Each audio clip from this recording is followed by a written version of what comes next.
suis désolé, la vidéo est complètement floue. La vidéo que vous allez voir, là, que je viens de filmer sur le TG5, est complètement floue. Je la refais pas parce que c'est trop long et que je pense que je vais oublier la moitié des choses.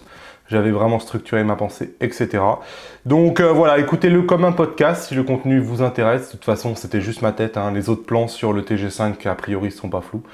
Donc si ça vous intéresse, écoutez-le comme un podcast. Je suis désolé pour l'image. Allez, c'est parti. Allez, j'ai reçu mon Olympus Taof TG5. Donc je vous en avais parlé il y a quelques temps, c'était un compact qui me faisait de l'œil. Donc aujourd'hui, Fujifilm ne répond pas aux besoins de compact, compact ou pas en fait. Moi, tout ce que je voulais, c'était un appareil photo étanche qui me permette de prendre des photos en milieu humide. Donc par exemple à la piscine, à la mer, tous les endroits où je vais avoir besoin un peu de pouvoir étendre ma pratique de la photo à des zones où mon appareil photo à plus de 1000 € n'a pas envie d'aller. Donc c'est pour ça que j'aimais bien cet appareil photo. J'avais le TG4, je l'ai eu il n'y a pas si longtemps que ça. Enfin, ça doit remonter à 2 ans peut-être maintenant. Donc voilà, mais là j'ai le TG5 et je vais vous faire part de mes impressions. Alors, on n'est pas sur une chaîne Olympus, etc. Moi, je vous en parle parce que c'est en complément de mes Fuji. Ça va là où mes Fuji ne vont pas. Ça n'a pas vocation à être une présentation complète. Ça n'a pas vocation à être un test complet. Moi, je vous donne mes impressions après quelques jours d'utilisation. Allez, on commence par l'unboxing très rapidement. Allez, unboxing. Donc la boîte, elle est vraiment toute petite quand elle arrive. J'ai été vraiment étonné, je trouvais que c'était autre chose que ça finalement. Mais après tout...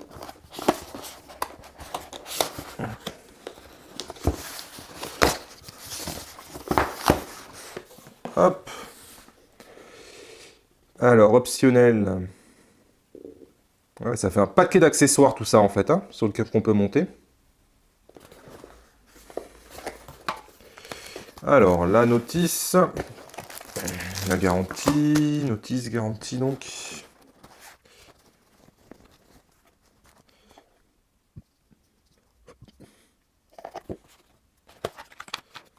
Une batterie. Un câble.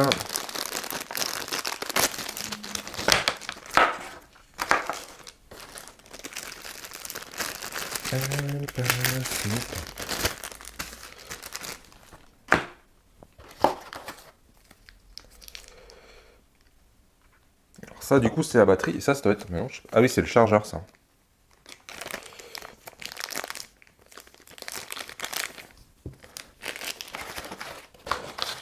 Et une courroie. Moi je l'ai acheté. Pourquoi j'ai acheté celui-là plutôt qu'un autre?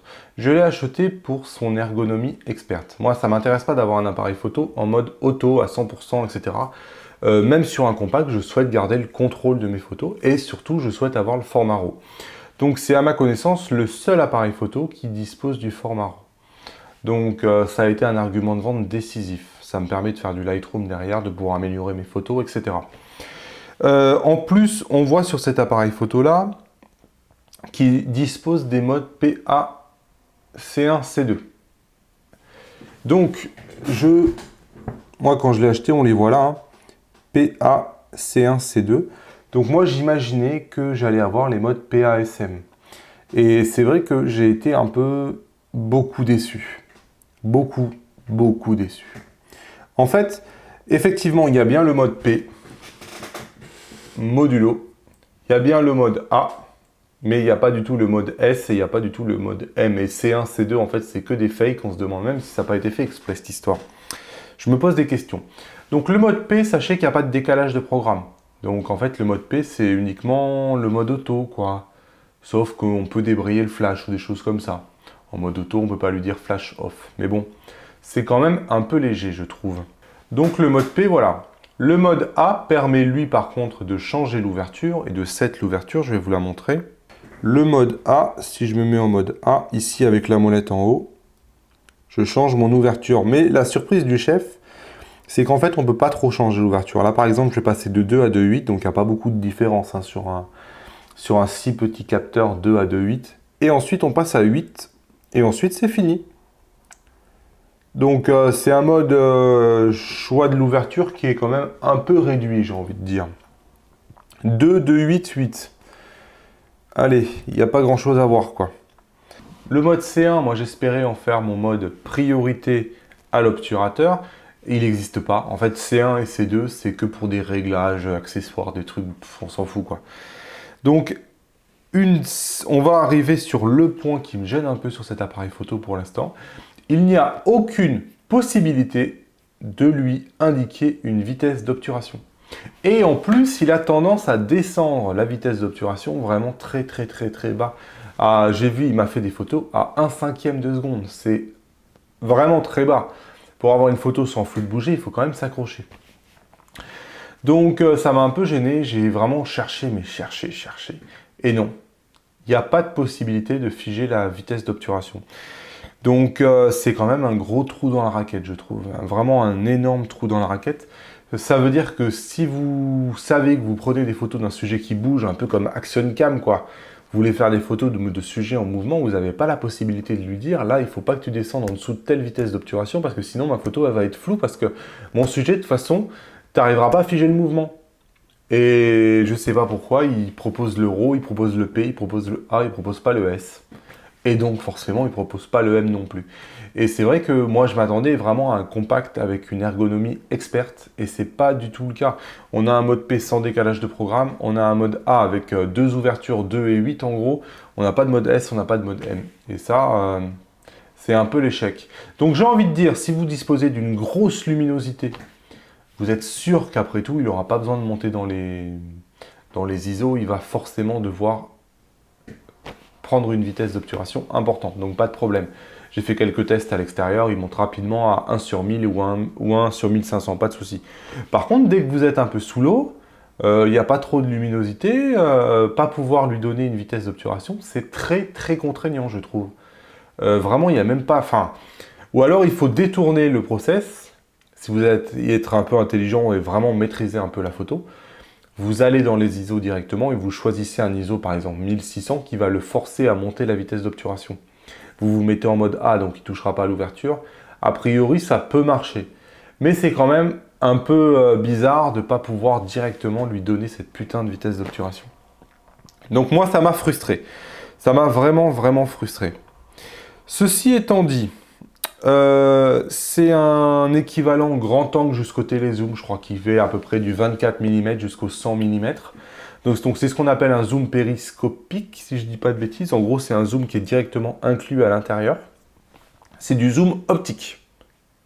Donc, qui dit zoom optique, je m'étais dit que la qualité de l'image allait être grosso modo la même au grand angle qu'au petit télézoom, puisque ce n'est pas du zoom numérique. Et ce n'est pas du tout le cas. Je vais vous montrer quelques photos dans 2 minutes, mais la qualité de photo au début, moi je prenais toutes mes photos au zoom à peu près au 50 mm, je faisais des espèces de portraits de mon fils, et quand j'ai ouvert les photos, j'ai été choqué, franchement l'image était dégueulasse, pour moi c'était retour direct, je me posais même pas de questions, j'allais remballer l'appareil photo et le renvoyer, j'étais dégoûté des photos qu'il était en train de me produire. En fait, il y a une qualité d'image qui est vraiment très différente, selon si vous êtes en début de la plage, donc au grand angle, ou en fin de plage. Vous vous rendez compte rapidement que moi c'est fini, de toute façon c'est un appareil photo sur lequel je zoome plus, c'est comme s'il n'existait plus, que c'était une focale fixe, je souhaite avoir de la qualité sur mes photos. On est quand même sur un capteur de 12 mégapixels, donc c'est pas non plus la folie. Il était promis par Olympus du fait de baisser la résolution, de passer de 16 à 12, d'avoir une qualité d'image irréprochable. Franchement, il n'y a pas de différence par rapport au TG4, si ce n'est qu'on a perdu 4 mégapixels, donc c'est un peu dommage je trouve, et moi je trouve qu'on n'y trouve pas vraiment son compte. Les images ne fourmillent pas spécialement en détail, la montée au niveau du bruit est quand même pas géniale non plus, on reste sur une montée typique d'un appareil à très petit capteur. Il n'y a vraiment rien qui dit waouh, ah ouais, c'est vrai que ça méritait de perdre 4 mégapixels. Là, c'est pas le cas. Donc voilà à peu près ce que je vais vous dire. Beaucoup de critiques finalement pour l'instant parce que c'est un appareil qui, grosso modo, m'a un peu déçu quand même. La construction est très bonne et on voit que c'est une construction métallique très solide. Il y a des joints ici, partout. Je vais vous montrer le joint par exemple qui est ici. C'est assez impressionnant. On voit qu'il ne veut pas que l'eau s'imprègne, hein.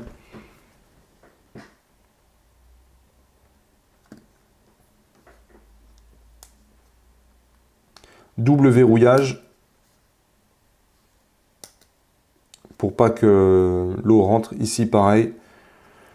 Après l'appareil photo en lui-même est parfaitement utilisable, il n'y a pas de problème.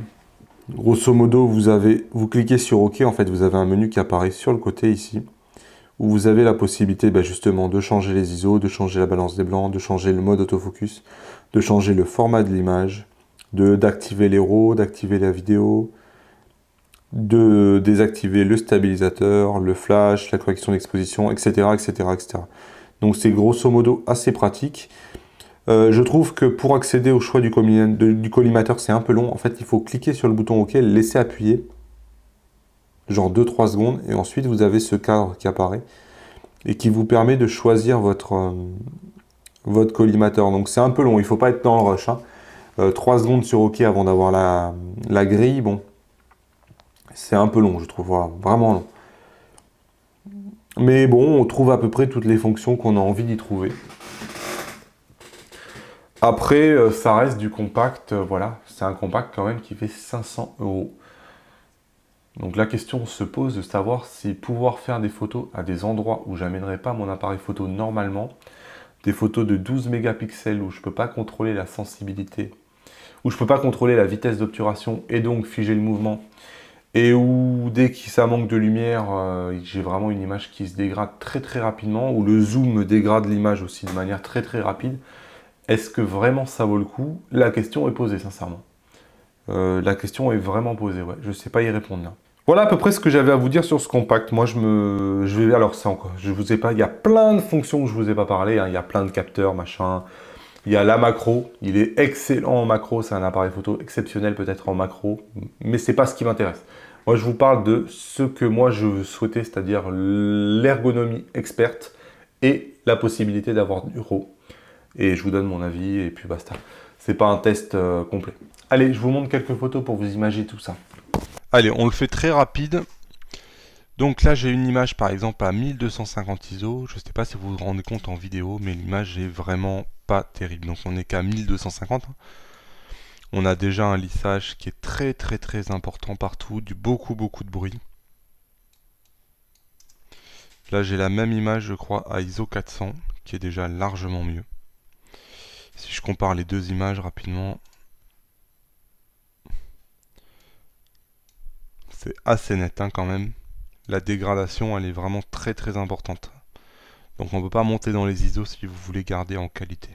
Voilà, des images à 400, 800, peu importe. Donc là j'ai fait un test, c'est pour vous montrer par rapport à la focale. Quand vous zoomez, j'avais fait une photo à x1, x2 et x4. Et là vous avez x1, l'image est plutôt jolie. Sur x1, j'ai pas de problème. De qualité, c'est joli. Sur x2, je sais pas si vous vous en rendez compte, on est déjà dégueulasse. On a du lissage qui est vraiment très important. Et sur x4, alors là, on a carrément l'impression que c'est complètement flou. Enfin, c'est abusé. Donc c'est pour ça que je dis que moi, j'utiliserai pas de zoom sur cet appareil photo. Il sert à rien. Moi, je vais rester à x1. Ensuite, sur la montée en bruit, donc là, on est à 800, 1600, 3200. Donc 3200, vous voyez, on n'arrive même plus à lire sur la batterie. Toutes les petites inscriptions, là, on lit plus rien. Alors qu'on les lisait à peu près en 800 ici. Allez, je vous montre 3 photos que j'ai faites de mon fils.